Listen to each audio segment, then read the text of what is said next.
latest transfer news coming on your way. Chelsea, Manchester United, Arsenal, Barcelona, Real Madrid. Hey, the most exciting part of it is United clear out. A lot of players need to go to accommodate the incoming. United are not done yet in this transfer window. And hey, the list that are coming out will shock you, those who are exiting Manchester. And also, Chelsea, Real Madrid still on talks. I can't even forget about Barcelona, RB Leipzig still on Dani Olmo issue. And if you just join us and you are new, remember to hit the subscription button, like and share the video. And hey, your opinions are highly welcome. Sammy with me today and also Ima, and we will be giving you more details into the latest transfer news. Chelsea is still waiting on Napoli to finish up Lukaku deal. Hey, it looks like news reaching us shows that Napoli still wants the price to bid down as Chelsea already reduced it by 7-8 million. And Sammy, Dani Olmo, RB Leipzig and Barcelona. Barcelona want to do once again Sankofa to go and bring him back to his roots. But then I thought maybe the release clause was just a month ago and it has actually expired. But then RB Leipzig still hold on to the 60 million. Do you think Barcelona can afford him, including the way they are rushing for Nico Williams based on their financial issue? Yeah, so it's quite funny, especially looking at what transpired yesterday and today. So we've seen that Dani Olmo is a player that Barca is so much particular on getting back to the company. But then Barca went today to submit in their bid. That is 40 million and with 20 million add-ons, which was rejected. But this shows that I think the conversation is still healthy, is still going on, but then no moves have been made yet. So we should look at that. I think Barca will be able to afford the player. From what I'm hearing, sources close to me saying that the meeting between Olmo and his agent was a good one, and Barca has given him 6 years contract if he signs for Barca. The personal terms have been done. So now all what is left is meeting up with his parent club and see if any deal can be. Ima, Arsenal are clearly now looking for bench players or because negotiating with PSG for Fabian Ruiz, who is not getting playing time over there. Personally, I think Fabian Ruiz is just a wonderful midfielder. We saw him in the Euros, and he being part of the Arsenal midfield will just be a good addition. For me, I think it's just a developing news like coming up right now, and we just hope to see if the agents will push and the club will also accept whatever fee Arsenal wants to pay for the player. But for me, I think it's a very good move to get Fabian Ruiz in your team. An excellent move for from the club. As an Arsenal fan, I support the move. Sammy, Chelsea was linked to Lunin of Real Madrid, and clearly Lunin and Kepa was in that Champions League winners squad of Real Madrid last season.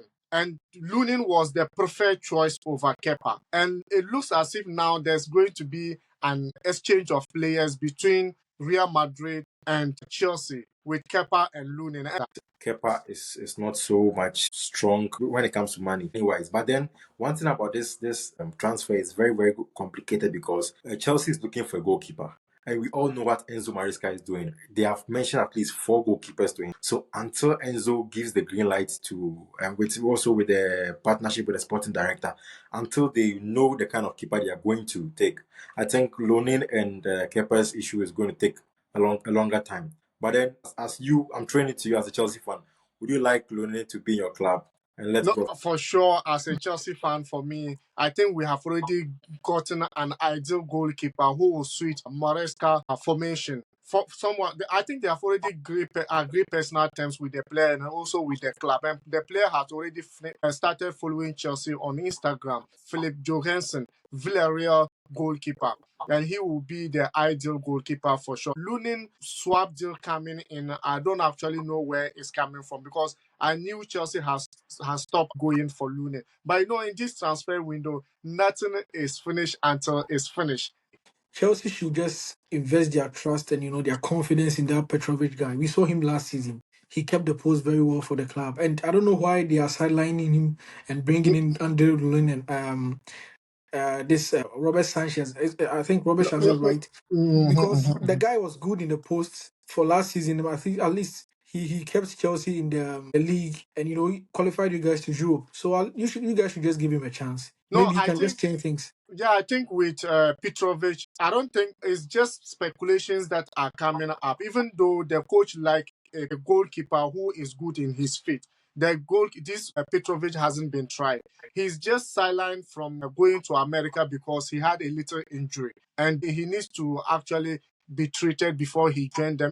Petrovic will actually prove wrong. And but though Chelsea need that kind of goalkeepers to actually get that number one that he will probably be using. Yeah, because for me, I think Andriy Lunin and Petrovic are on the same standard. For me personally, I think they're on the same standard. No matter the number of like the Andriy Lunin is playing or Petrovic, but I think their goalkeeping, their potential, they are just on the same level. I don't see Andriy Lunin to be like way above Petrovic. So you guys should just, I'm hoping Maresca will just change his decision and make sure the guy keeps his post for him. Yeah. Julian Alvarez, a fantastic and a good striker he is, and particularly winning the World Cup and right now being the Copa American champion for Argentina. And it looks like City, he's still asking for playing time, and City might force to price him out. The amount they are looking at around 70 to 117. What do you think about that move? Paying 170 for a bench warmer now. I don't know, but the guy has potential. For me, I think he has potential. But 70 for Julian Alvarez, I think it's too much. For we've seen him with Man City, but City is like a team that every player, if you just try a bit, you just flourish in that team.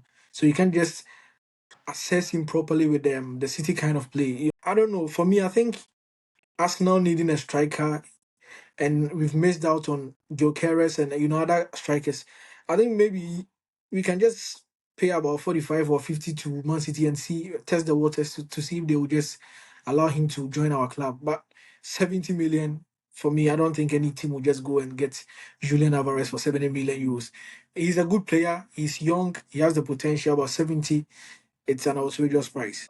Conor Gallagher of Chelsea. I think this news is not new to us. Since last season, he has been linked to Atletico Madrid and so many clubs, and Chelsea are forced to sell him because of the PSR rule. But then the fans keep nailing down to this deputy captain move. And it has been a story all over and all over. And now Atletico Madrid are really, really showing that he is the ideal player for them. And the player is, I think he's also now interested in the deal because for questioning about the Atletico Madrid from Trippier and the way Trippier explained to him, to my understanding, it looks like the player is now keen to move. And if he's going to move, Atletico Madrid might be the landing place for him. What do you think about that move? Is he really moving on or maybe he might not go? Yeah, so it's a move that we've all seen. I don't know. Chelsea is always trying to get this young lad outside of the team.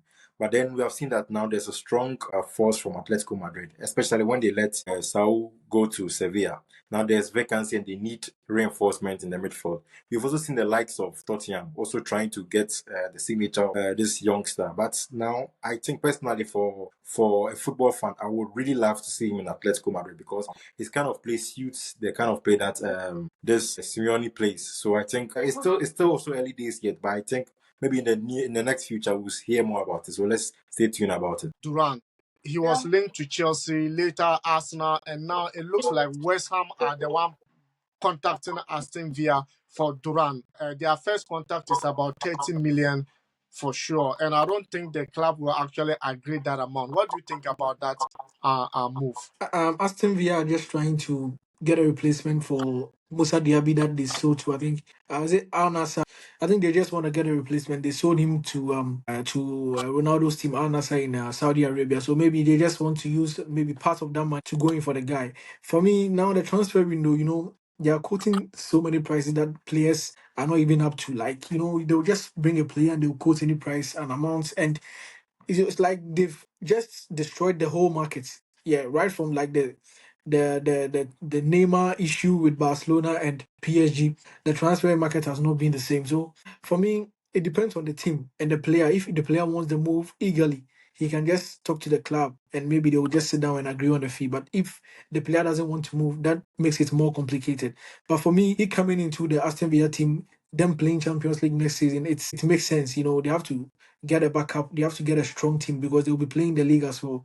So I think it's a good move from Aston Villa. I mean, another young star signature for Chelsea or another player signature for Chelsea. Chelsea is set to sign Ela Boy, and he will be moving to Strasbourg as soon as the deal is completed. And I understand it's 7 million. Yeah, it's a brilliant job. It's a brilliant deal. I don't see any bad thing about it. You get them young, you take them to loans. When you develop, you bring them back or you sell them for a good money. I think it's a good deal. So for Chelsea fans out there, I think it's good. Fenerbahce, Jose Mourinho have joined that club and they have completed the signing of Yusuf N. Nazir, or it has been completed. But we are moving on to that massive clear out of Manchester United. Ima, I seem not to understand because this, Sammy, you also have a say on that. A lot of players are actually lined up by Manchester United management or board to actually clear out to give a space for incoming. And what surprised me most, the names that are in there, including Jadon Sancho. We all understand maybe what happened, but now it looks like there was a kind of agreement between the coach and the player. And also Christian Eriksen, we understand he's already on a move. Wan-Bissaka is in there. Victor Lindelof is in there, who did massively well last season for Manchester United. And also, what surprised me most is Scott McTominay. McTominay is also in there, who was scoring a lot of goals for Manchester United, securing them from that kind of losses last season. Anthony of Brazil is also in there. And lately, his agent just came out to talk about him concentrating on Manchester United and nothing is getting him away from that club. For me, I think one most confused club on this planet is Manchester United. They don't know what they are doing with their team. They will just bring in any player and they will send out players like just anyhow. Putting McTominay on transfer. Anthony just came, I think, last 2 seasons or last season. Last 2 seasons. He's just played 2 seasons for the club. 100 million from Ajax. Manchester United is just a joke. Like, I don't know. They have to sit down properly. And No, he's been a disappointment, but buying a player 100 million euros and leaving him like on it just doesn't make sense. They have to sit down, I don't know how their sporting director is doing all these deals, bringing in Zegzi, which we don't know whether it will just work out. Anthony Martial has left the club. Rasmus Højlund, we saw him last season, injuries. He didn't give his best of performances. I think Manchester United is not a team to watch. They are not going to compete for anything. It's just the same old story. They will just bring in players, then the following season they'll ship all of them out. It's but just a But repetition of the someone story. might say that yes, the coach he has done very well since coming here for his first season. He has been able to win a trophy for them, and then the last season too, he has been able to get them a trophy. And it looks like the club is going slowly but upgraded. There's no upgrade in Manchester United. What Ten Hag did last season was better than what he did this season. He was second, I think, last season or so. I don't know but last 2 seasons. So Yeah, I think he was third or so. I've yeah, he forgotten. was third at big, and they were in Champions League as well. Absolutely, absolutely. That's what I'm talking about. It's not an upgrade.